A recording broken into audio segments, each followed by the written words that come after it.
ভাবছিস বন্ধু? কিছু বলছো নিষিদ্ধা? বলছি তোর মাথার মুন্ড। নিষিদ্ধা না, তুই দেখছিস ভাবতে ভাবতে বুড়ো হয়ে যাবে। তা কি করবি বল? সকলে লাঠি ঝাঁটাকে থাকবি না নিজের মেরুদণ্ড সদা করে দাঁড়াবে? আমি আর কিছুই ভাবতে পারছি না নিষিদ্ধা। সে কি রে, এই দুজনের কিন্তু কোনো সিদ্ধান্তে এসে পৌঁছাতে পারি না। না, তুই দেখ তোর দ্বারা আর কিছুই হবে না। যা, বাড়ি গিয়ে মেয়ে ছেলের মতো মাথায় ঘোমটা দিয়ে বসে থাকতে যা, তোকে আর কিছুই ভাবতে হবে না। তুমি বুঝতে পারছো না নিষিদ্ধা, আমার মনের মধ্যে যে আগুন জ্বলছে। সে তো এই দুদিন ধরে শুনে যাচ্ছে, অথচ ওর কাছ থেকে আমি সেরকম সদ উত্তর পাচ্ছি না। আমি শুধু ওই দাদার কথা ভেবেই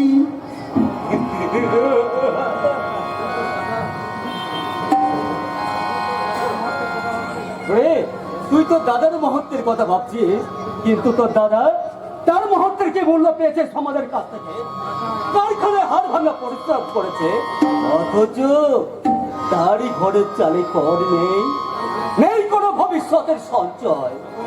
সকলের ঘৃণা অপমান আজ তার জীবনের অঙ্গ হয়ে দাঁড়িয়েছে। তাহলেই বল, এই পৃথিবীতে সততার কি দাম? আমি জানি, সবই জানি নিষিদ্ধা।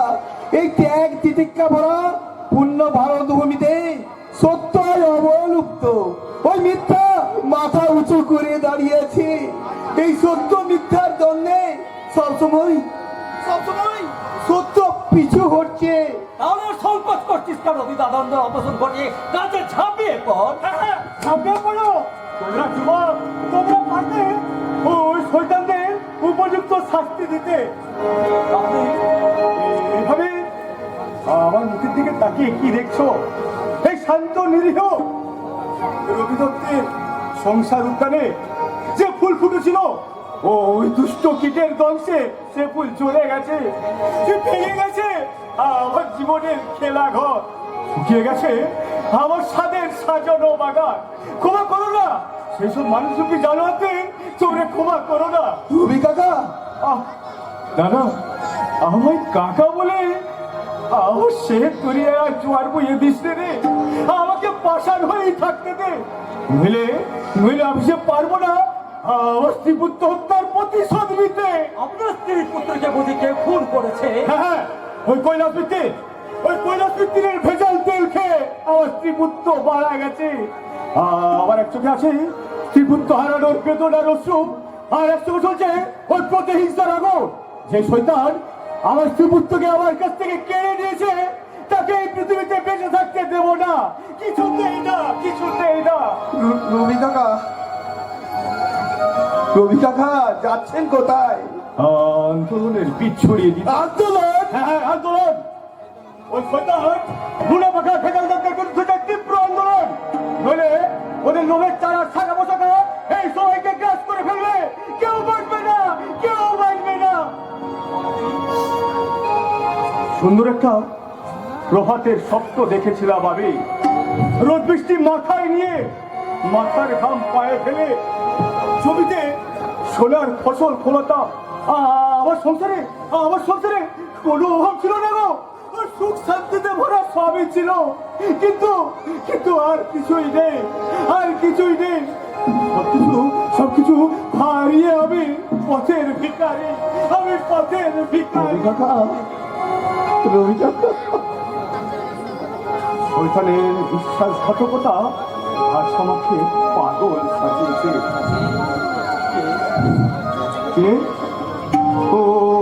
ওই মেঘের মধ্যে দিয়ে কার মুখ যেন ভেসে উঠছে, ওই তো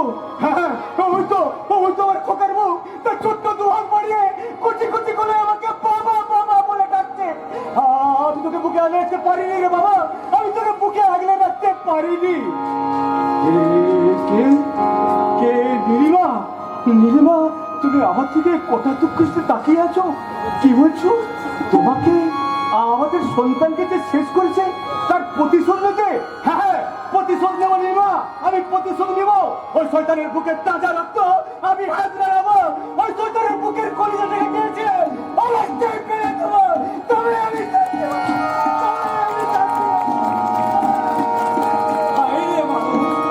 এই পরম তোরা বলবি নিজেদের সভ্য বলে জাহির করবি এই পৃথিবীর মুখে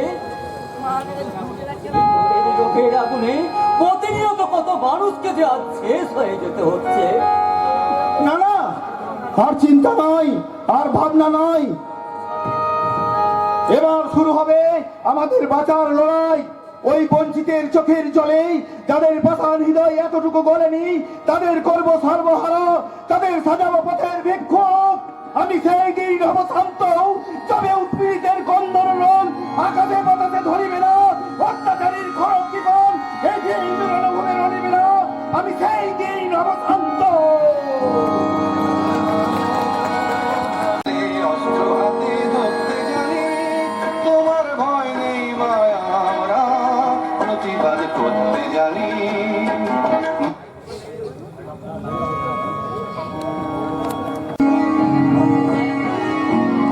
চায়ের দোকানে কাজ করে 5 টাকা পেয়েছি, তাই দিয়ে বাবার জন্য এই রুটিটা কিনে নিয়ে যাচ্ছি। চায়ের দোকানে কাজ করেছি শুনলে বাবা হয়তো রুটিটা খাবে না, তার চেয়ে বাবাকে বলবো বন্ধুর কাছ থেকে ধার নিয়ে রুটি কিনেছি, তাহলে বাবা নিশ্চয়ই খাবে। হ্যাঁ, খাবে বই কি, ছেলের উপর বাবা খাবে না তো খাবে কে? আপনি একটু আগে ওই মোড়ের চায়ের দোকানে তুই এটো কাপ ধুচ্ছিলি না? হ্যাঁ, তাতে কি হয়েছে? না না, হবে আর কি। এমনি জিজ্ঞাসা করছিলাম। সে তো আপনি নিজের চোখেই দেখেছেন। দেখেছি, তবে চোখ দুটোকে বিশ্বাস করতে পারছি না। এতে আর অবিশ্বাসের কি আছে? হিরেন কোথায় কোথায় তার বংশ মর্যাদার কথা তুলে ধরে, কিন্তু তার ছেলে হয়ে তুই চায়ের দোকানে এটো কাপ ধুয়ে পয়সা রোজগার করছিস, এটা ভাবতেও আমার আশ্চর্য লাগছে। আমি তো সৎ পথেই রোজগার করছি। তা ঠিক, তা ঠিক, তাজ পয়সা পেলি? সে বুঝে আপনার দরকার কি? দরকার আছে বই কি? না, আপনার দরকার নেই। আরে শোন শোন, যাচ্ছিস কোথায়? বলুন। তোর এই জামাটা খুলে আমার এই জুতোটা পরিষ্কার করে দে দেখি। কি রে, আমার মুখের দিকে তাকিয়ে কি দেখছিস? কি বলছিস শুনতে পাচ্ছিস না? আপনি তোকে আমি এমনি করাবো না, মহিলা মিস্ত্রি পয়সা দিয়ে এই কাজ করায়। নে, আমি তো আর জুতো পালিশ ওরা নই যে আপনার জুতো পালিশ করে দেবো। আমি তো আহা পালিশ করতে তোকে কে বলেছে? তোর এই জামাটা দিয়ে শুধু একটু ভালোভাবে পরিষ্কার করে দেবে কি? বাজারে যান, সেখানেই লোক পাবেন। কেন তুই পারবি না? না, না পারলে তোকে ছাড়ছে কে? সেদিন তো খুব বড় বড় কথা বলেছিলি, আজ সুযোগ পেয়েছি। আমার জুতো তোকে পরিষ্কার করতেই হবে। না, আমি পারবো না। তোর বাপ পারবে না হারামজাদা। আপনি এমন ছোট লোক কেন? কি বললি হারামজাদা? আমি ছোট লোক? ডাক তবে, ডাক।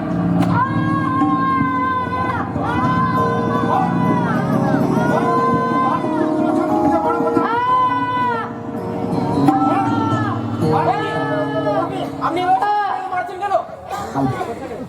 তা ছোট ছেলে, একেবারে নুনু ছেলে, ওর মুখে বড় বড় কথা জানো? কেন? কি বলেছে রাজু যার জন্য আপনি ওকে মারছেন? আমাকে বলে কিনা ছোট লোক। কি রাজু আপনাকে ছোট লোক বলেছে? হ্যাঁ রে রাজু, সত্যি করে বলতো বাপি কি হয়েছিল? আমার জামা দিয়ে ও জুতো পালিশ করতে বলেছিল, আমি রাজি হইনি বলে। সে কি রাজু আপনার জুতো পালিশ করবে কেন? চায়ের দোকানে যে একটু কাপ ধুতে পারে, আমার জুতো পরিষ্কার করলে তার যার যাবে বুঝি। চায়ের দোকানে? কি বলছেন আপনি? আমি তো আপনার কথা কিছুই বুঝতে পারছি না। সত্যি তুমি হাসালে। এই তোমার এই গুণধর ভাইপো কোথায় কাজ করে তা তুমি জানো না? এটা আমাকে বিশ্বাস করতে হবে? রাজু, এসব কি বলছেন মিত্তির কাকা?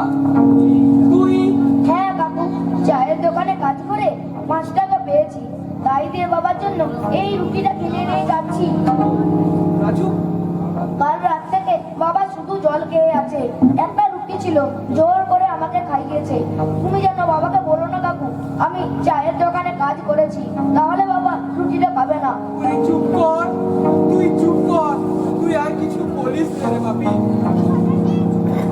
মিসদা, ওরে রাজু, তুই তোর কাকাকে বুঝিয়ে দিয়েছিস কর্তব্য কাকে বলে।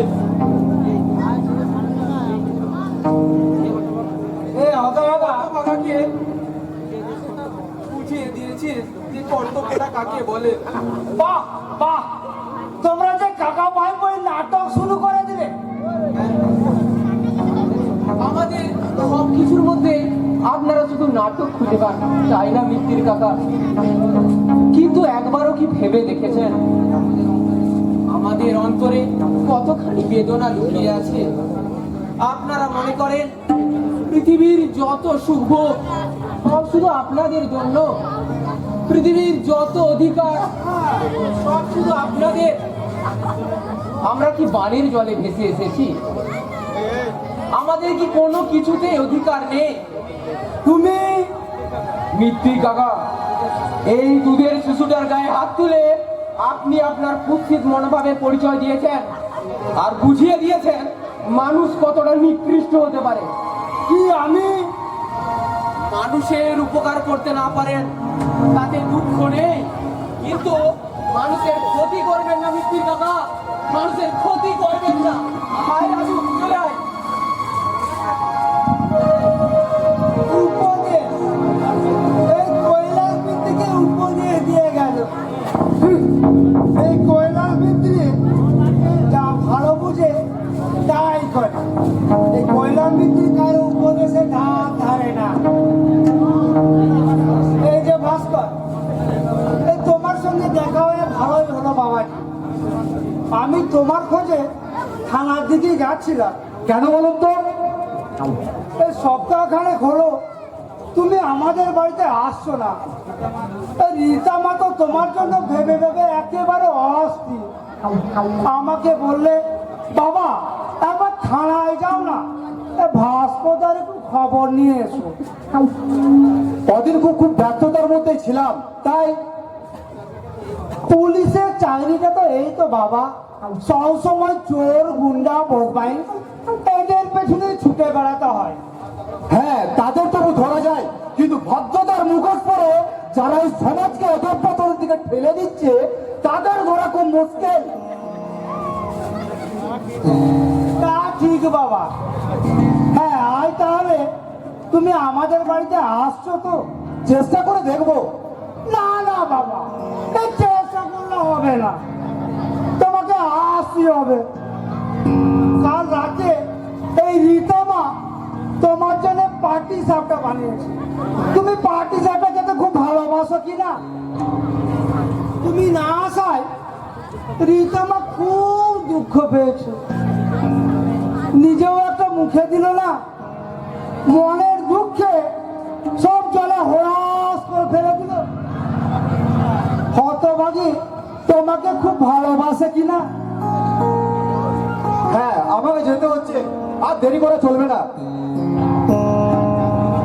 হ্যাঁ, চাকরি মানেই তো পরাধীন বাবা। যতদিন বেকার ততদিনই স্বাধীন। চলো বাবা, তোমার সঙ্গে গল্প করতে করতে ওই থানা পর্যন্ত এগিয়ে যাই। হ্যাঁ, আর একটা কথা বলছিলাম বাবা। হ্যাঁ বলুন। কি বলছেন আপনি? না মানে এই তোমার ভালোর জন্যই বলছিলাম বাবা। না না, এ অসম্ভব, এ হয় না, এ হতে পারে না, কিছুতেই না, কিছুতেই না।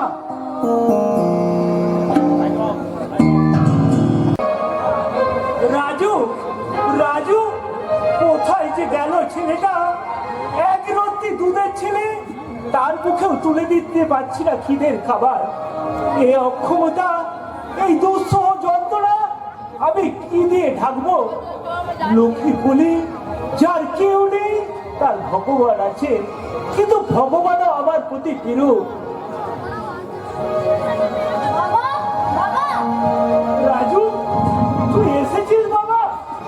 হ্যাঁ রে, সারাদিন কোথায় থাকিস বলতো? আমি তো বাড়িতেই ছিলাম বাবা, একটু আগে ওই স্টেশনের দিকে গিয়েছিলাম। না না, ওদিকে যাবি না। কখন রাজবো না হয়ে লাইনের ধারে দাঁড়িয়ে থাকবি, ট্রেন এসে হয়তো। হ্যাঁ রে, তোর মেজো কাকুর কোনো খবর পেলি? না বাবা। আজ 7 দিন হতভাগা বাড়ি ছাড়া, জানি না কোথায় কিভাবে আছে। মেজবাবু কবে বাড়ি আসবে বাবা? কেমন করে জানবো রে? আমাকে তো সে কিছুই বলে যায়নি। তোর ওর মনের অবস্থা, শিক্ষিত মেয়ে সব সময় ও ডুগরে ডুগরে কাঁদছে। একটা চাকরি যদি পেত। মেজবাবু চাকরি পেলে আর আমার কোনো দুঃখ থাকবে না, তাই না বাবা? চাকরি পাবে জানি না, আমাদের দুর্যোগের অন্ধকার কোনোদিন দূর হবে কিনা সব সময় আমার ভয় হয় রে। কিসের ভয় দাদা? না না, ও কিছু নয়, ও কিচ্ছু নয়। তুমি আমাদের জন্য এত কেন চিন্তা করো বলো তো বড়দা? আমরা তো বড় হয়েছি। সেই জন্যই তো আমার ভয় হয়নি ভাই। তোরা যখন ছোট ছিলি তখন আমার একটাই চিন্তা ছিল, তোদের বড় করতে হবে। তুমি বৃথাই ভাবছো দাদা। তোমার ভাইরা কোনোদিন খারাপ পথে নামতে পারে না, কারণ সে শিক্ষা তুমি আমাকে দাওনি। শুনে ছোট থেকেই দেখছি আমাদের দু ভাইকে মানুষ করতে কি নিদারুণ পরিশ্রমটাই না তুমি করেছো। জানি না বাবা বেঁচে থাকলে এতখানি পরিশ্রম তিনি করতে পারতেন কিনা। কি ভাই, ও কথা বলতে রে? আবার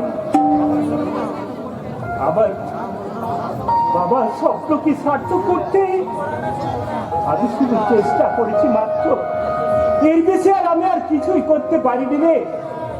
সংসারে কজন তার এমন কর্তব্য পালন করে বড়দা? বর্তমান যুগে সবাই শুধু নিজের স্বার্থকে বড় করে দেখে। তাই তো ভাই ভাইয়ের সাথে, বন্ধু বন্ধুর সাথে, ছেলে বাবার সাথে বিশ্বাসঘাতকতা করছে। তাই তো ভগবানের কাছে প্রার্থনা করি, পর জন্মে যদি মানুষ হয়ে জন্মাতে পারি তবে যেন তোমার ভাই হয়ে জন্মাতে পারি, তোমাকে তোমাকে দাদা বলে ডাকতে পারি। দাদা, আমার স্নেহ ভাই দাদা। সুরে হে ভগবান, এমনই হৃদয়বান মহৎ বর্দা তুমি বাঙালির প্রতিটা ঘরে ঘরে পাঠিও। তাতে আর কিছু না হলেও এমনই এমনই হতভাগ্য ভাইরা তাদের তাদের ওই অন্ধকার জীবনের ওই আশার আলোটুকু যেন দেখতে পারে, দেখতে পারে। হ্যাঁ, আলোর সন্ধান আমি পেয়েছি, আর ওই অন্ধকারের জোয়ারে আমি ভেসে বেড়াবো না। ওরে, তুই এসেছিস ভাই? হ্যাঁ রে, এই 7 দিন কোথায় ছিলিস বলতো? জানিস তো, তোরা বাড়িতে না থাকলে আমি কিছুতেই স্থির থাকতে পারি না। সবসময় এক অজানা আশঙ্কা বুকটা আমার কেঁপে ওঠে। মেজবাবু বাবাকে না বলে তুমি আর কোনোদিন বাড়ি থেকে যাবে না। এই কদিন বাবা শুধু তোমার কথা ভেবেছে। এই নাও বাবা, এতে তোমার জামা কাপড় আছে। এই নে রাজু, এতে তোর জামা প্যান্ট। আর সুরেন, এই নে এতে জামা প্যান্টের পিস আছে। বাহ, কি সুন্দর জামা প্যান্ট!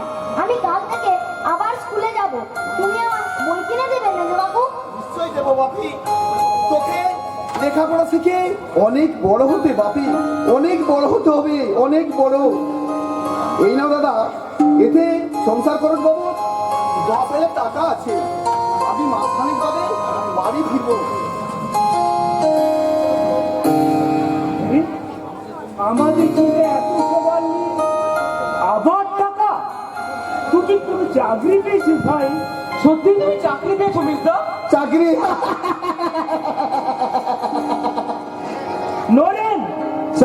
না করেও টাকা রোজগার করা যায় দাদা। টাকা উড়ে বেড়াচ্ছে, শুধু ধরতে পারলেই হলো। তার মানে এতদিন আমি চাকরির আশায় ওই মরিচিকার পিছনে ছুটে বেরিয়েছি, কিন্তু আজ আর আমার চাকরির প্রয়োজন নেই দাদা।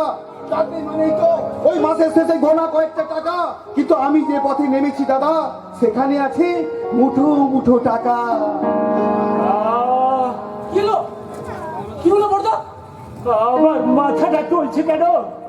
সবকিছু আমি অন্ধকার দেখছি কেন? আমি কোথায় দাঁড়িয়ে আছি? তুমি তো নিজের বাড়িতেই আছো দাদা। দাদা, এটা নরক, জঘন্য নরক।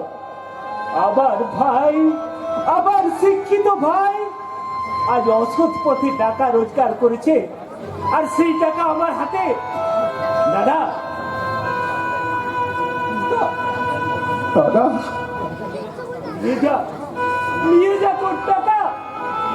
তোর জিনিস আমরা দেবো না, ফিরিয়ে দে, ফিরিয়ে দে ওর সব জিনিস, ফিরিয়ে দে। দাদা ওগুলো আমাদের আর প্রয়োজন নেই। খিদে পেলে কলের জল খেয়ে দিন কাটিয়েছি, পাওনাদারটির অপমান মুখ বুঝে সহ্য করেছি, তবু কোনোদিন তোকে বলিনি সংসারে টাকা দে। অথচ তুই আজ, ও ভাবতে পারছি না, আমি আর কিছুই ভাবতে পারছি না। দাদা চুপ কর। কে তোর দাদা? কে চাই তোর মুখে দাদা ডাক শুনতে? দাদা, আমি তোর দাদা নই, তুই আমার ভাই নস। আবার ভাই হলে এতখানি নিচে নামতে পারতিস হতভাগা। তোর বিবেক মনুষ্যত্বকে জোড়াঞ্জলি দিয়ে আমার মুখে তুই হাতে ফুটিয়ে তুলতে চেয়েছিলি। ওরে নারা, আমি অন্ধকারে মাথা কুটে মরবো, চোখের জলকে সম্বল করে বেঁচে থাকবো, তবু তোর ওই পাপের পেলছাই আমি সুখের মুখ দেখতে চাই না, সুখের মুখ দেখতে চাই না। দাদা তুমি শান্ত হও দাদা। রে, ওকে চলে যেতে বল, বলে দে এ বাড়িতে আর যেন কোনোদিন না আসে। আমি আজ থেকে জানবো নরেন বলে আমার যে ভাই ছিল সে মারা গেছে। দাদা আমার একটা কথা শুনে যাও দাদা, আমার একটা কথা শুনে যাও। আমি আর কোনো কথা শুনতে চাই না। আমার স্বপ্ন বৃক্ষকে যে জল্লাদ খুন করেছে তার সঙ্গে আমার আর কোনো সম্পর্ক নেই, কোনো সম্পর্ক নেই, কোনো সম্পর্ক নেই। মেজদা, তুমি এই কাজ কেন করলে মেজদা? ভুল তুইও বলছিস? আমি ভুল করেছি, কিন্তু এছাড়া যে বাঁচার আর কোনো পথ নেই ভাই। এই পৃথিবীতে সততার দাম কানা করি। দাদা আজীবন সত্যকে বুকে ধরে পড়ে রইল, কিন্তু কি পেল তার বিনিময়ে? কিছু না পেলেও আমাদেরকে নিয়ে দাদার কতটা গর্ব ছিল। জানি, আমি তো সবই জানি।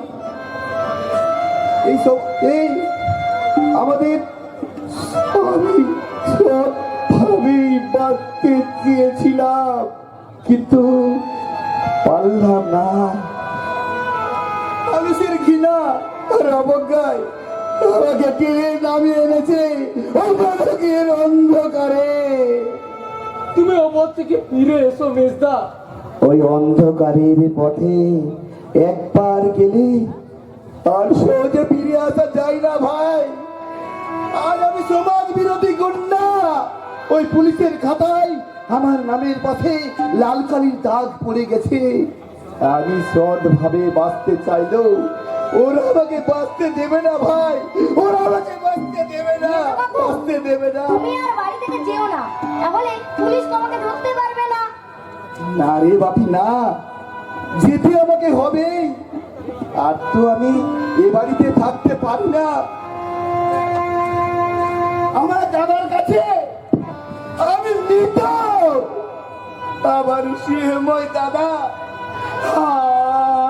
আমার মুখের উপর বললে তার সঙ্গে আমার আর কোনো সম্পর্ক নেই।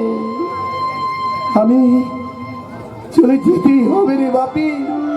ওই লাল রঙের রাঙা কালি দিয়ে শুভ অনুষ্ঠানের পত্র লিখে আমার জীবনের সেই লাল রঙের রাঙা কালি আজ কালো হয়ে গেছে বাপি। যে কালি দিয়ে শুধু আমার জীবনের দুঃসংবাদই লেখা যায় বাপি, কোন শুভ সংবাদ লেখা যায় না বাপি, কোন শুভ সংবাদ লেখা যায় না। আমি যাই, আমি যাই, আমি যাই।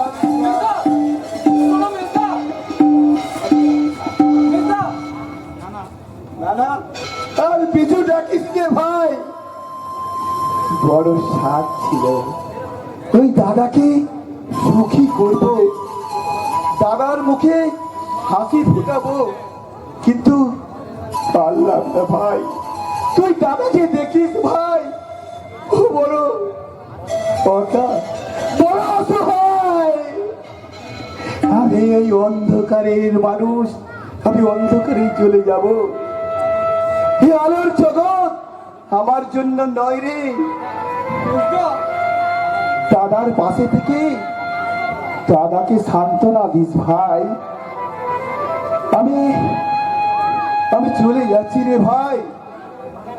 দাদা আমার মুখের উপর যে কথা বললে সেই কথা তার মনের কথা নয় রে ভাই, মনের কথা নয়। হয়তো হয়তো হয়তো ওই রাত্রে দাদা ঘুম ভেঙে খুঁজতে চাইবে, আমাকে দেখতে না পেয়ে দাদার ওই দুচোখে অসুর বন্যা বয়ে যাবে। তুই দাদাকে বলিস ভাই তার দেহের নরেন হঠাৎ অ্যাক্সিডেন্টে মারা গেছে, মারা গেছে, মারা গেছে, মারা গেছে।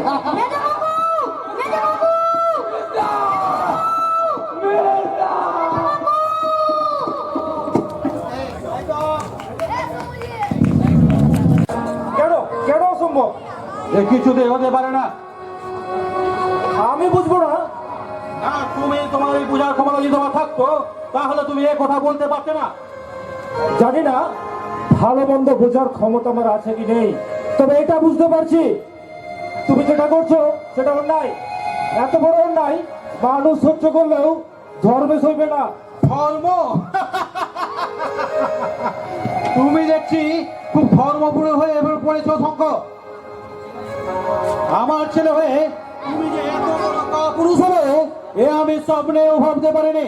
ধর্মকে আশ্রয় করে বেঁচে থাকার নাম যদি কাপুরুষ হয়, তবে তুমি আমাকে আশীর্বাদ করো বাবা, আমি যেন এমন ওই কাপুরুষ হয়ে থাকতে পারি। শঙ্কর, এই ভারতবর্ষ পবিত্র তীর্থের ভূমি, সেই তীর্থভূমিতে আমি জন্মগ্রহণ করেছি। দুপাতা ইংরেজি পড়ে ধর্ম মানবো না, ঠাকুর দেবতাকে স্বীকার করবো না, এতখানি মহা মূর্খ আমি নই। আমি কিছুতেই বুঝতে পারছি না। বুঝতে তুমি সবই পারছো বাবা, আসলে টাকার নেশায় তুমি এমন পাগল হয়ে গেছো যে আমার কথা তোমার মনে রেখাপাত করছে না। ওই পঙ্গু শ্রমিকটার জন্য তোমার এত মাথা ব্যথা কিসে এ আমি কিছুতেই বুঝতে পারছি না। আজ ওকে প্রশ্রয় দেওয়া মানে ভবিষ্যতে আরো 5টা শ্রমিক তাদের দাবি নিয়ে এগিয়ে আসবে, প্রয়োজনে তাদেরও সাহায্য করতে হবে। বাহ, তার মানে তুমি কি বলতে চাও আমি আমার যথা সর্বস্ব ওই শ্রমিকদের জন্য দান করে আমি দেউলিয়া হয়ে বসে থাকি? তা কেন হবে? কিন্তু তাদের প্রতি তোমার তো ন্যূনতম কর্তব্যটুকু করতে হবে। সে আমি যথেষ্টই করি। না করো না, তা যদি করতে তাহলে আজ আমাকে মুখ খুলতে হতো না। শঙ্কর, হিরণ বাবু আজ 6 মাস হলো তার একটা পা হারিয়েছেন, অথচ আজ পর্যন্ত তাকে 1 টাকাও সাহায্য করা হলো না। এটা যে কত বড় অন্যায়। তোমার কারখানার মালিক আর যে শ্রমিক, তার বিপদের দিনে তুমি যদি ওর পাশে না দাঁড়াও তাহলে সে কেমন করে বাঁচবে এই পৃথিবীতে? কে বাঁচবে আর কে মরবে সে দেখার দরকার আমার নেই। বাহ, চমৎকার, খুব সুন্দর কথা বলেছো বাবা। অবশ্য এই কথা তোমার মুখেই শোভা পায়। শোনো শঙ্কর, আমি চাই না তুমি শ্রমিকদের নিয়ে আর মাথা ঘামাও। আর কোনো কথা আমি শ্রমিকদের নিয়ে তোমার কাছ থেকে শুনতে চাই না।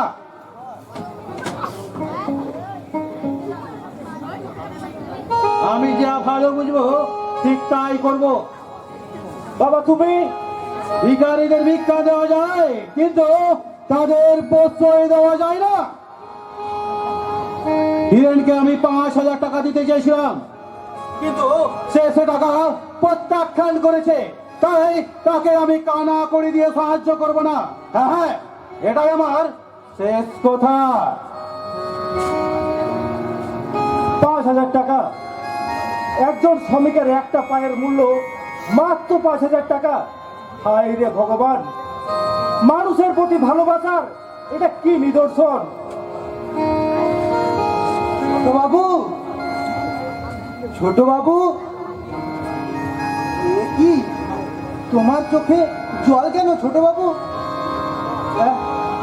ও কিছু নয় হিরেন্দা, কিছু নয় বলেই চলবে? আমার চোখকে তুমি ফাঁকি দিতে পারবে না ছোট বাবু। গোয়েন্দা,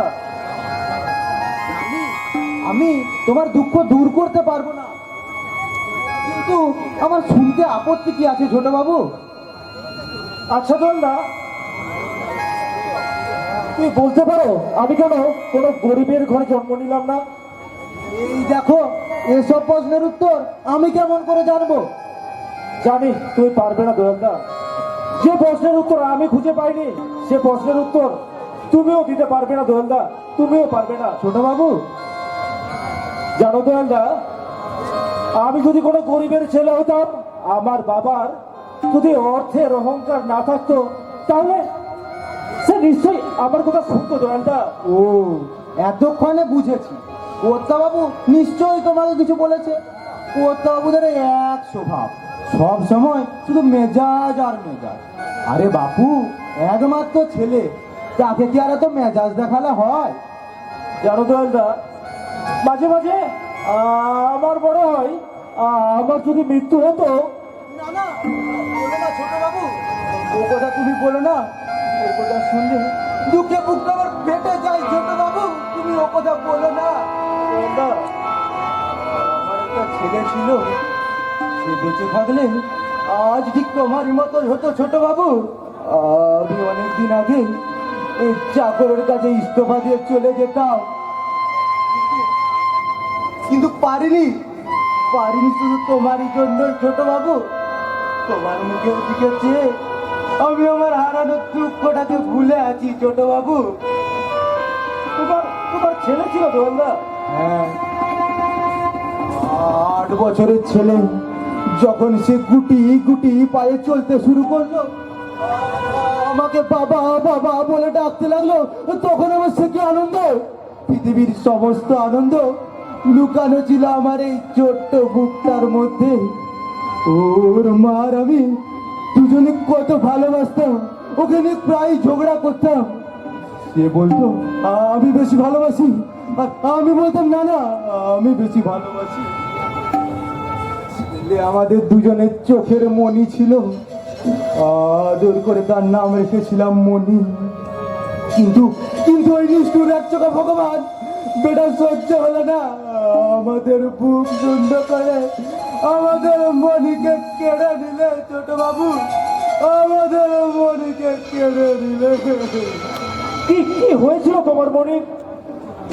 এমন কিছু নয় গো, এমন কিছু নয়, সামান্য একটু জ্বর, কিন্তু সেই কাল হলো ছোট বাবু।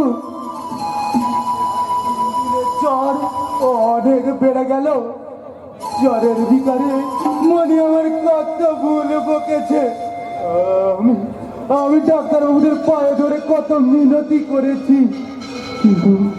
কিন্তু ভিজিটের টাকা দিতে পারবো না বলে কোনো ডাক্তার আমার মনিকে দেখতে আসেনি ছোট বাবু। আজকে আমার মনি তার মায়ের কোলে মাথা রেখে পরম নিশ্চিন্তে ঘুমিয়ে পড়লো। আমি তার মুখের উপর মুখ রেখে কত ডাকলাম, কিন্তু সাড়া দিলে না। আমার মনে আমার ডাকে সাড়া দিলে না ছোট বাবু, আমার মনে আমার ডাকে সাড়া দিলে না। মনির মৃত্যুর 1 মাস পরে ওর মাও মারা গেল। যাবে না হতবাগের সমস্ত অন্তর জুড়ে যে শুধু মনি ছিল। এখন আমি ভাবছি আমি দুটাই হতবাগিনীর সঙ্গে ঝগড়া করেছি। এই মনিকে বেশি ভালোবেসেছিল, নাহলে মনি তাকে টেনে নিলে। আমাকে নিলে না কেন ছোট বাবু, আমাকে নিলে না কেন? তোমার যা হারিয়েছে তাতে তো 1000 বাধা করলো তার থেকে পাবে না গোয়েন্দা।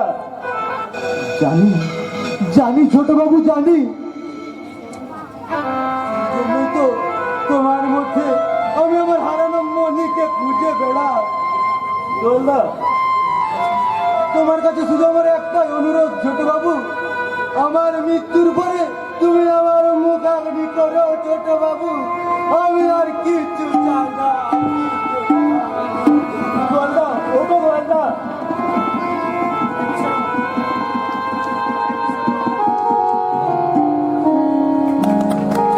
10,000 টাকার জন্য ওই বিয়ের পিঁড়ি থেকে বর উঠে যাচ্ছিল। আমি টাকা দিতে মেয়েটার বিয়ে হলো। মেয়ের বাবা আমাকে দুহাত তুলে আশীর্বাদ করলো, বাবা তুমি দীর্ঘজীবী হও। কিন্তু সে তো জানে না এ আমার অসৎ পথের রোজগারের টাকা। জানলে হয়তো আমাকে আশীর্বাদের বদলে আমাকে অভিশাপ দিত, বলতো নিয়ে যা তোর ওই পাপের টাকা, তোর ওই পাপের টাকায় আমার মেয়ের সুখ শান্তি পুরে ছাই হয়ে যাবে। কিন্তু আমি তো স্বেচ্ছায় এ পথে আসিনি। আজও স্বপ্নগুলো আমার মনের কোণে উকি দেয়, আমাকে মনে করিয়ে দেয় আমি সেই আদর্শবান হীরেন চৌধুরীর ভাই। পেয়েছি পেয়েছি আমি পেয়েছি কি পেয়েছো নিশিতা? আমার হারানো সম্পদ কি সেই হারানো সম্পদ? হিরে জহরতের চেয়ে মূল্যবান আমার মায়ের হাতিরে আঁকা বাঁকা লেখা একটা চিঠি? হ্যাঁ, মায়ের শেষ সম্বর্ধনে একটা ভাস্কর, মায়ের স্মৃতিচিহ্ন বলে আমি সেটা সযত্নে রেখে দিয়েছিলাম। আজ যখন ভাস্করটা খুলি দেখি কাপড়ের ভাঁজের মতো মায়ের শেষ চিঠি। কি লেখা আছে সেই চিঠিতে? আমার জন্ম পরিচয় আমি এতদিন জানতাম না। কে আমার বাবা, কে আমার পিতৃ পরিচয়।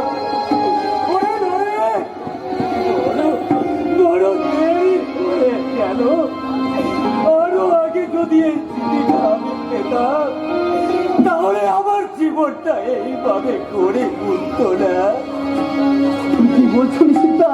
কি বলছি রে ভাই, অন্ধকার কক্ষে একটা উন্মাদ শিশু কত মাথা তুলেছে, কিন্তু সে পায়নি তার পিতৃ পরিচয়। মাকে আমি কতবার জিজ্ঞাসা করেছি, মায়ের চোখের জল ছাড়া আমি কোনো উত্তর পাইনি। হয়তো লজ্জায় কিনা সে হতভাগিনী তার সন্তানের কাছে উত্তর দিতে পারেনি। নিশিতা, এই পাড়া প্রতিবেশী আত্মীয় স্বজন সকলেই আমার দিকে আঙুল দেখিয়ে বলেছে আমি জানো সন্তান। একদিন ঠিক থাকতে না পেরে মায়ের পায়ের কাছে এসে জড়িয়ে বললাম, মাগো তোমাকে আজ বলতেই হবে আমার কি পিতৃ পরিচয়। সব শুনে মা সহজে আমার মাথার উপরে হাত রেখে বললে কাল সকালে বলবো। তারপর রাত্রে আমি দুচোখের পাতায় এক করতে পারলাম না। সকালের জল বলে অধীর রাগ করে অপেক্ষা করতে লাগলাম। সকাল হলো, সুদিকে মায়ের দরজায় ধাক্কা দিলাম। দরজাটা খুলে গেল, কিন্তু মার আমার সাথে কথা বললো না। দেখলাম ও মা আমার গলায় দড়ি নিয়ে আত্মহত্যা করে। না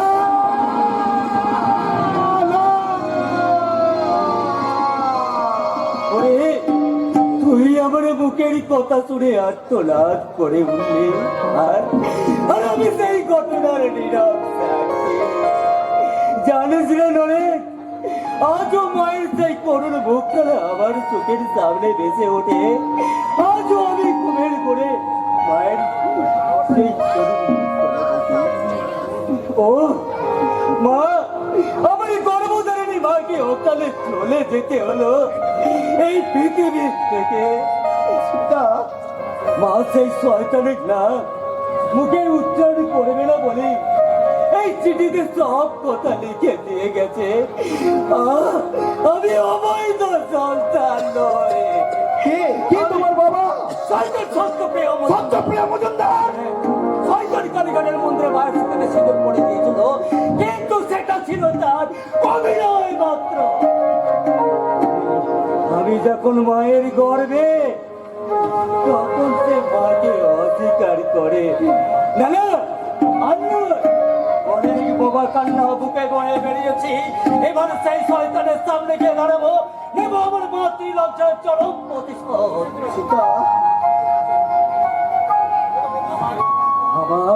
আমার জীবন প্রভাতী, আমার জীবন সূর্যকে যে শয়তান ঘন কালো মেঘে ঢেকে দিয়েছে, সেই শয়তানকে আমি কিছুতেই কমে করবো না। সেই শয়তানের বুকে রক্তেই আমার মায়ের মৃত্যুহত্যা তর্পণ করবো। হ্যাঁ, আমি রক্ত চাই, রক্ত চাই, রক্ত চাই।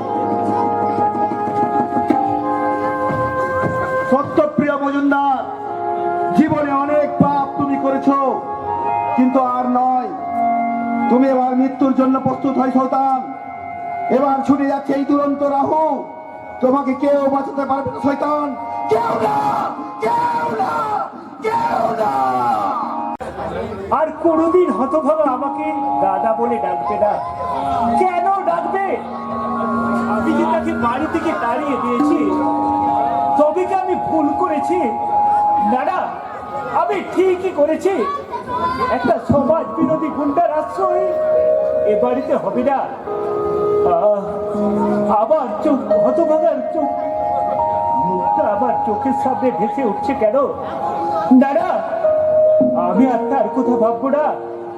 সে আবার কেউ নয়, সে আবার শত্রু। শত্রু না হলে কি আমাকে এইভাবে কাঁদাতে পারতো? পারতো না, কিছুতেই পারতো না।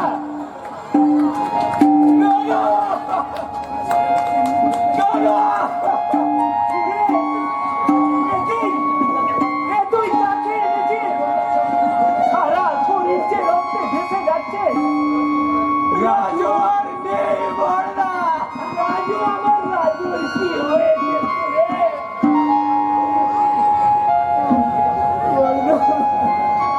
দাদা, তুই মিথ্যে বলছিস? রাজু, আবার রাজু। বড়দা,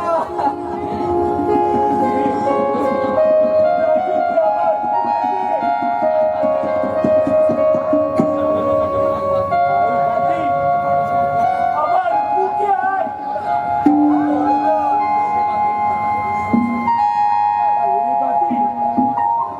আমার চোখে কথা বলছিস না কেন?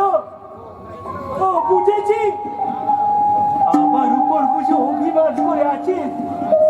পাগল ছেলে, বাবার উপর কি অভিমান করে থাকতে আছে রে? কথা বল, কথা বল বাপি, কথা বল। একটি বার, শুধু একটি বার আমাকে বাবা বলে দাও। কে তোমার ডাকে সাড়া দিবে বড়দা? রাজুর দেহে ক্রিয়ার পান আছে। সারা দেবে না? আর কোনোদিন আমার রাজুর ডাকে সারা দেবে না? কোনোদিন আমাকে বাবা বলে ডাকবি না। সব শেষ হয়ে গেল। বলো বলো ভগবান, কি অপরাধ করেছিল এই নিষ্পাপ শিশুটা? কেন কেন তুমি এই কুড়িটাকে বিন্তচ্যুত করলে? কেন কেন ওই নিষ্ঠুর ভগবান তোমার ডাকে সাড়া দেবে না মর্দা। তোমাকে শুধু পরীক্ষা করে দেখতে চাই আর কতটা আঘাত তুমি সহ্য করতে পারো মর্দা। পারছি না, আমি আর পারছি না সুরেন। আবার স্বপ্নের আকাশে যে উজ্জ্বল তারাটা ফুটে উঠেছিল সেটাও খসে গেল। চাই না, আমি আর বাঁচতে চাই না। মৃত্যু দাও, মৃত্যু দাও হে ভগবান, মৃত্যু দাও। এই, আমার রাজুর ওই রাজনৈতিক দলের মিছিল বেরিয়েছিল, এমন সময় বিরোধী দলের বোমা এসে পড়লো।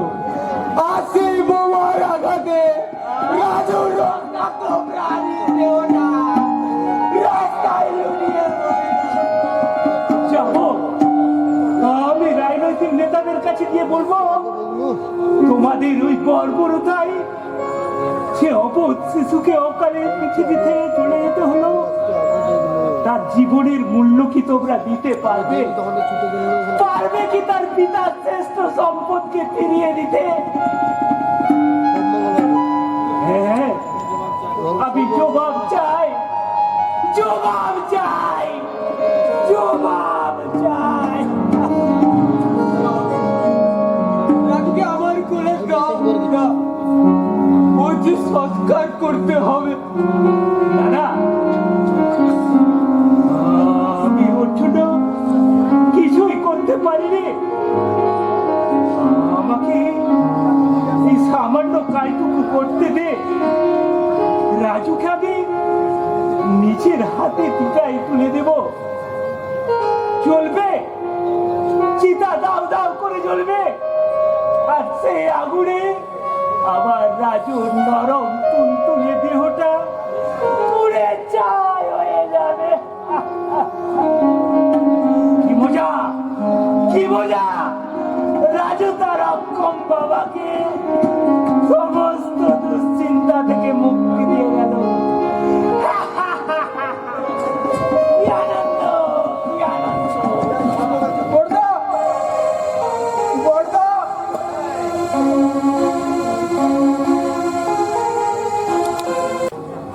না না, আমি কোনো ভুল করছি না। জীবনের শেষ দিন পর্যন্ত আমি শুধু টাকার পেছনে ছুটে বেড়াবো। সত্যপ্রিয় মজুমদার শুধু টাকার সাথে সম্পর্ক রাখবে, আর কোনো কিছুর সঙ্গে নয়। তাই জীবনের রঙ্গমঞ্চে দর্শকদের উদ্দেশ্যে বলছি, ভিলেনের ভূমিকায় অবতীর্ণ হয়েছি আমি। তাই দয়া, মায়া, মমতা সব আমি আমার জীবন থেকে অপারেশন করে বাদ দিয়ে দিয়েছি।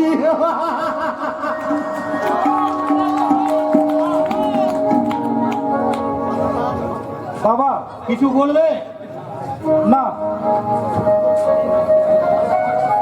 আমার সব বলা শেষ হয়ে গেছে। কোথায় বেরোচ্ছ? হ্যাঁ, যেদিকে দু চোখ যাবে। তার মানে এ বাড়িতে আমি আর কখনোই ফিরে আসবো না। বাবা কি বলছো তুমি? ঠিকই বলছি।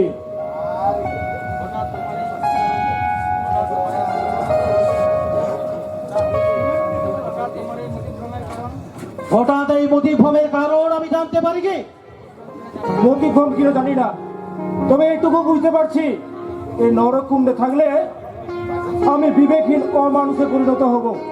আমি ভুলে যাব আমি ওই ঈশ্বরের সৃষ্টি একজন মানুষ। তখন তুমি মানুষকে বঞ্চনা করে জীবনের জয় গান গাওয়া যায়, কিন্তু সেই জয়ের মধ্যে থাকে ফাঁকি। তাই আমি চাই না বাবা ওই মানুষকে ফাঁকি দিয়ে জয়ের মালা গলায় পড়তে।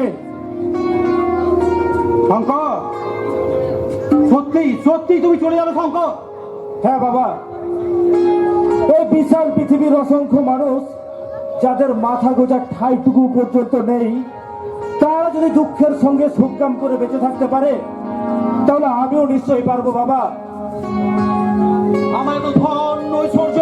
তুমি ভুল করছো বাবা, তোমার ধন ঐশ্বর্যের লোভ আমার আগেও কোনোদিন ছিল না, আর আজও নেই।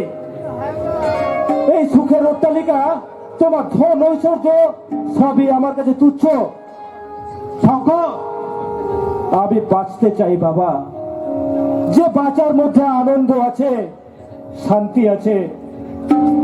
মানুষের দীর্ঘশ্বাস মাথায় নিয়ে আর যাই হোক, জীবনে কোনোদিন শান্তি পাওয়া যায় না।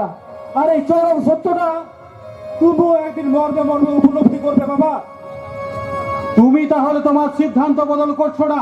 না, তুমি আমাকে আশীর্বাদ করো বাবা, আমি যেন জীবন যুদ্ধে জয়ী হতে পারি, কোনো কলঙ্ক আমাকে যেন স্পর্শ করতে না পারে।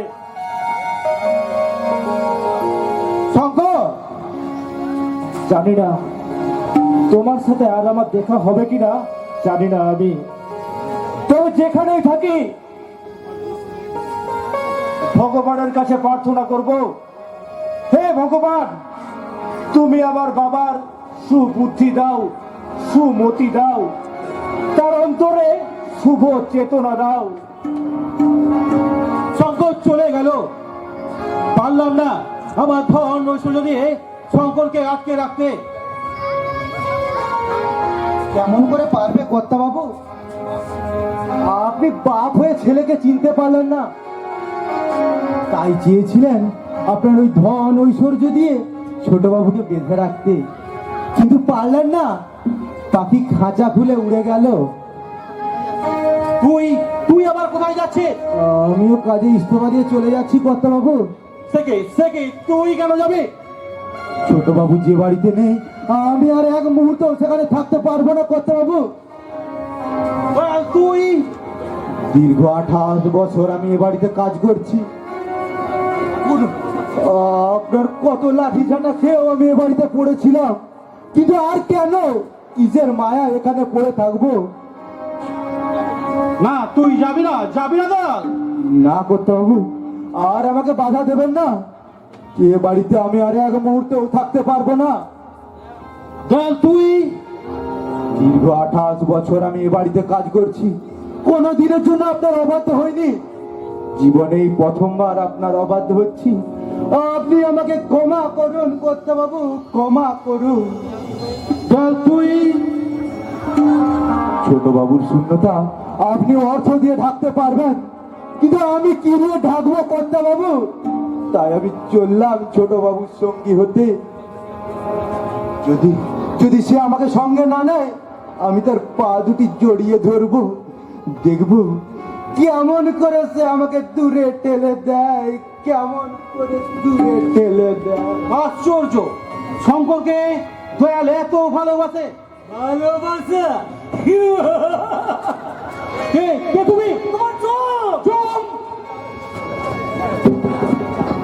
কি চাও তুমি? তোমার রক্ত। রক্ত? তোমার রক্ত না, আমার মায়ের মৃত্যু হত্যা শান্তি পাবে না। মা যে আমার আজ টুকরে টুকরে কাঁদছে। সত্যি করে বলো তুমি কে? আয়নায় নিজের মুখটা যদি কোনোদিন ভালো করে দেখতে, তাহলে আজ আমাকে চিনে নিতে তোমার এতটুকু দেরি হতো না। তুমি এই অনিতা রায়কে চিনতে? অনিতা রায়? আরে চুপ করে আছো কেন শয়তান? বলো, জবাব দাও।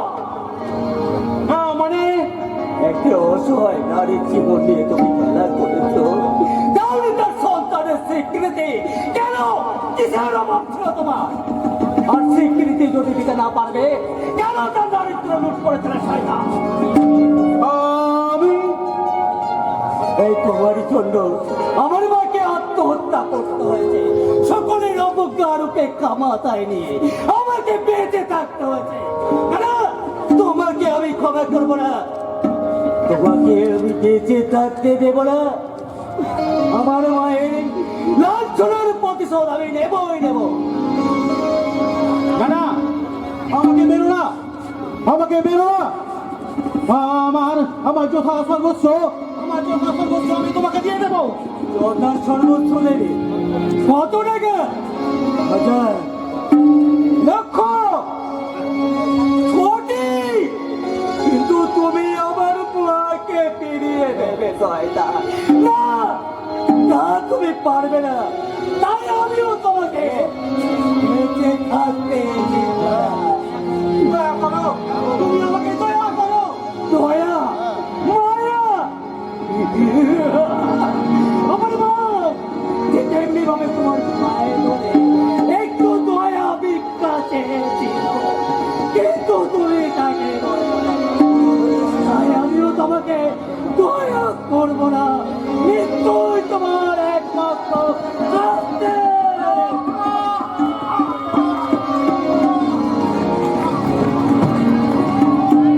হলো না, হলো না, আমার আশা পূর্ণ হলো না।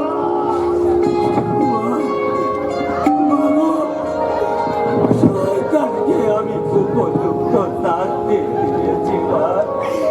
আমি নিজের হাতে ভুল করেছি, আমি প্রতিশোধ নিয়েছি।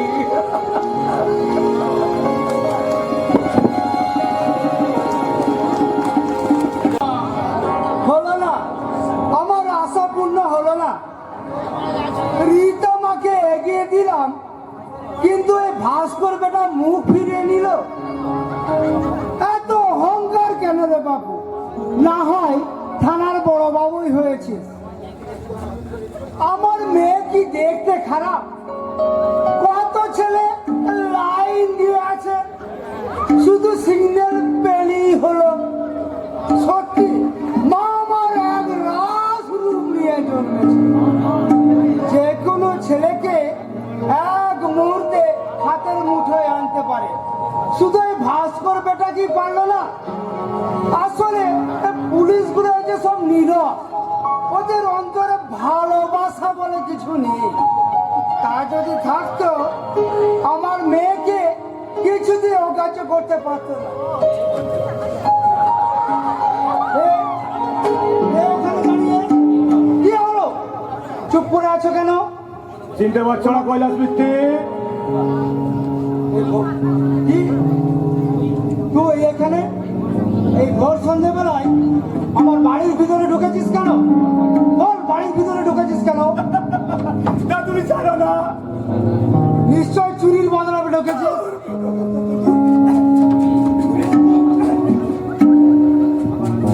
আমার হাসছিস জানো?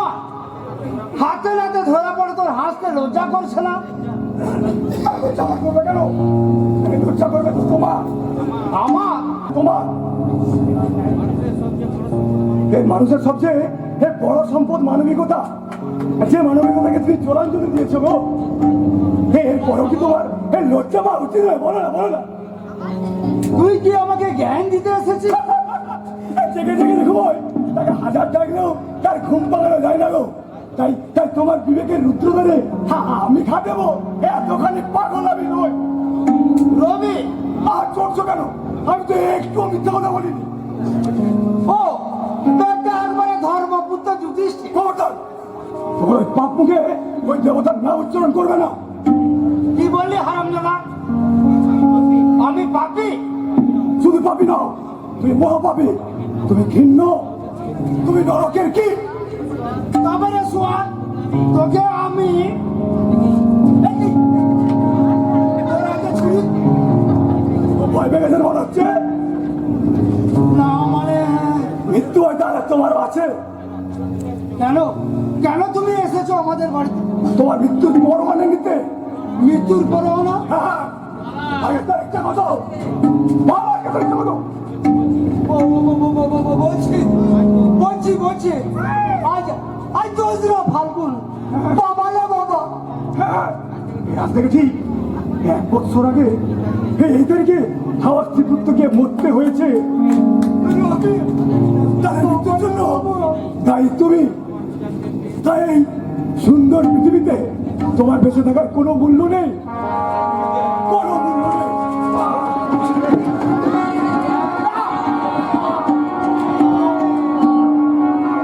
অনুভব কর শয়তান, মৃত্যু যন্ত্রণা অনুভব কর।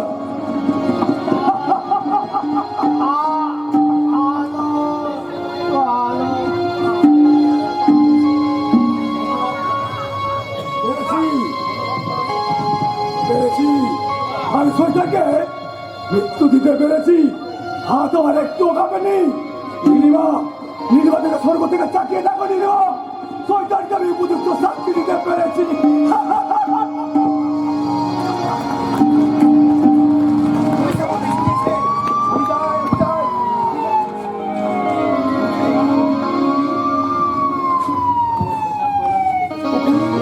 কি পড়ে আছি? শয়তান কৈলাস মিত্তির। তুমি শয়তান কৈলাস মিত্তির খুন করেছিল কাকা? আমার কি উত্তর আমি প্রতিশোধ নিয়েছি। প্রতিশোধ? যাও যাও রবি কাকা, তুমি আমাকে দাও। এখন তোমাকে দেখলে পুলিশ তোমাকে অ্যারেস্ট করবে। যাও রবি কাকা, যাও। আরেস্ট করুক, আমার কোনো দুঃখ নেই গো। আমি আমি হাঁটতে হাঁটতে এরপর ফাঁসির দড়ি গোলাই নেব।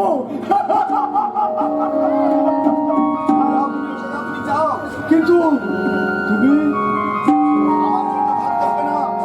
আমি ঠিক পালিয়ে যেতে পারবো। যাও রবি কাকা, তুমি যাও।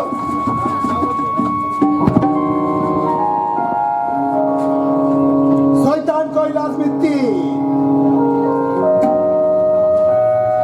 তোমার তো অঢেল টাকা ছিল, কিন্তু তা দিয়ে কি তুমি পারলে নিজেকে বাঁচিয়ে রাখতে? পারলে না, কারণ পাপ করলে শাস্তি তো তোমাকে পেতেই হবে। এ কি খুন? নরেন, তুই খুন করেছিস? হ্যাঁ, আমি খুন করেছি।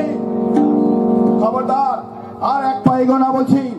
এক পায়ে যেখানে দাঁড়িয়ে আছো সেখানে দাঁড়িয়ে থাকো, তাহলে কিন্তু আমার পিস্তল তোমাকে ক্ষমা করবে না। নরেন, নড়চড় না, নড়চড় না, যেখানে দাঁড়িয়ে আছো সেখানেই থাকবে। চুপচাপ, চুপচাপ, চুপচাপ।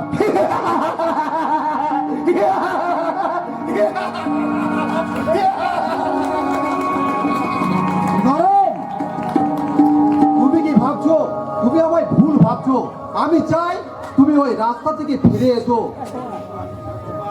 সেপাই, সেপাই, এদিকে এসো, লাশটা ভ্যানে তুলে নিয়ে যাও।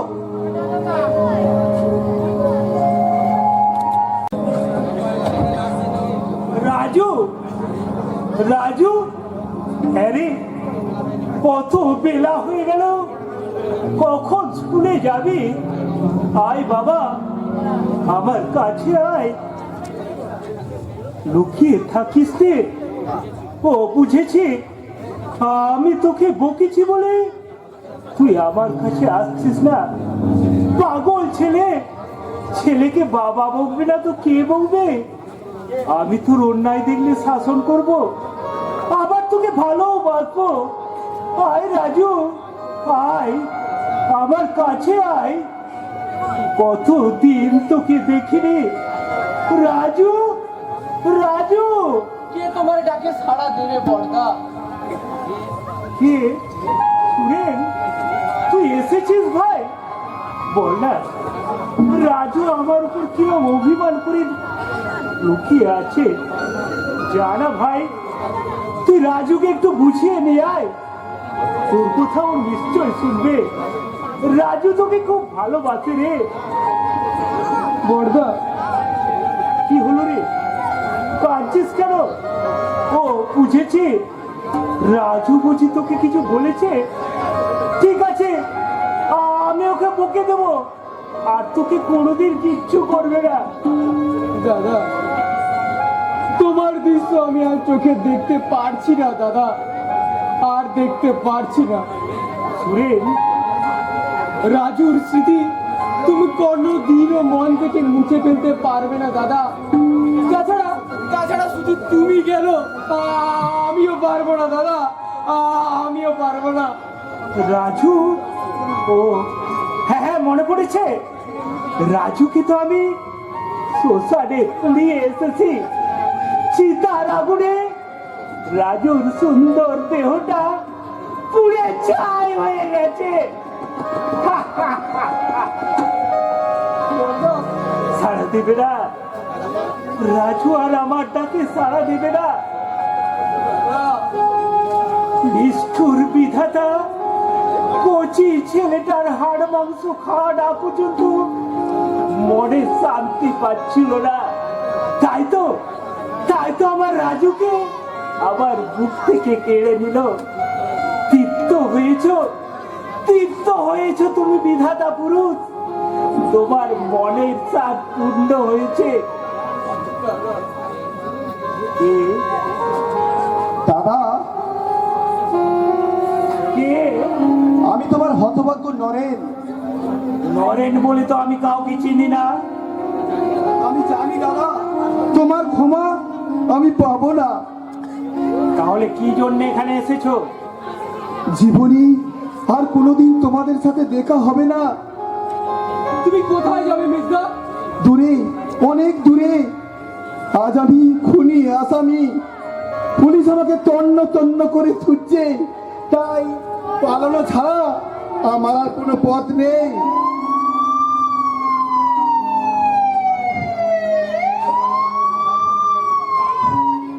পালানো তুমি পারবে না নরেন।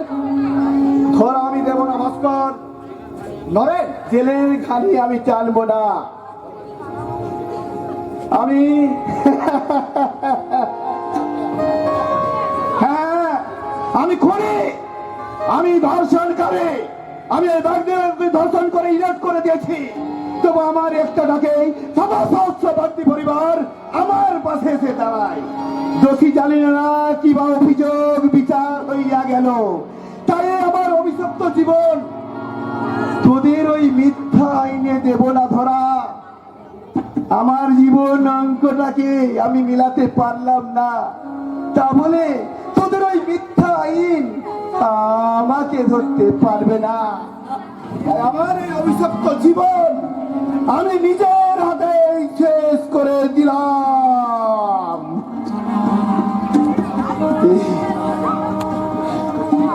মির্জা, এ তুমি কেন করলে মির্জা? এ তুমি কেন করলে? এই তো হলো ভাই। ধন্যবাদ বন্ধু, তুমি আমার জন্য যা করেছো অসংখ্য ধন্যবাদ। আমার জন্য তোমাদের কাউকে ভাবতে হবে না, কাউকে না।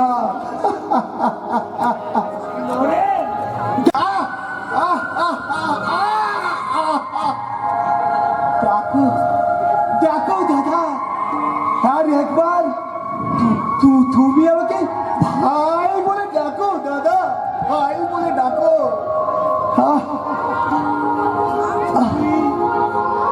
চোখে চোখে আমি অন্ধকার দেখছি, আমি আর কিছু দেখতে পাচ্ছি না। দাদা দাদা দাদা, তুমি কোথায় দাদা? তো তোর চরণ ধুই আমার মাথায় দাদা। আমি তুমি নরেন।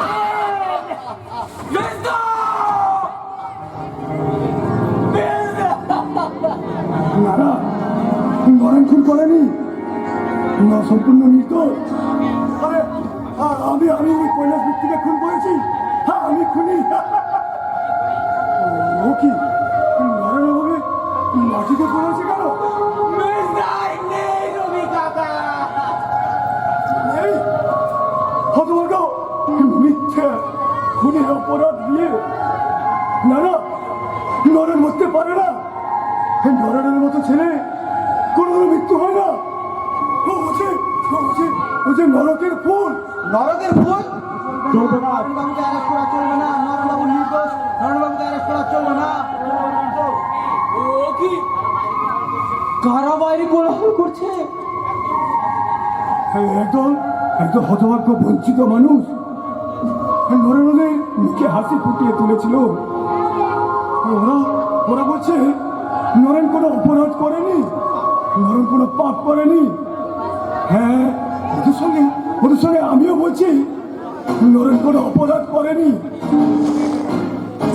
সোনের সিন্ধুক ভেঙে টাকা লুট করেছে সত্য, কিন্তু কিন্তু সে টাকা নিজের কাছে একটুও রাখেনি গো। এই সব টাকা ও বিলিয়ে দিয়েছে ওই দেশের সাধারণ মানুষের কাছে। চলুন থানায় চলুন। আর হ্যাঁ, আপনার সঙ্গে কণ্ঠ মিলিয়ে আমিও বলছি, নরেন সত্যিকারই নরকের ফুল, গরিবের জন্য ওর অন্তর কান্ত। এমন মহৎ প্রাণকে আমি আমার পত্রকে শ্রদ্ধা জানিয়ে গেলাম। থানায় চলুন। সূর্য, তোমরা সূর্য, নরেন, আমার নরেন নরকের ফুল, নরকের ফুল, নরকের ফুল, নরকের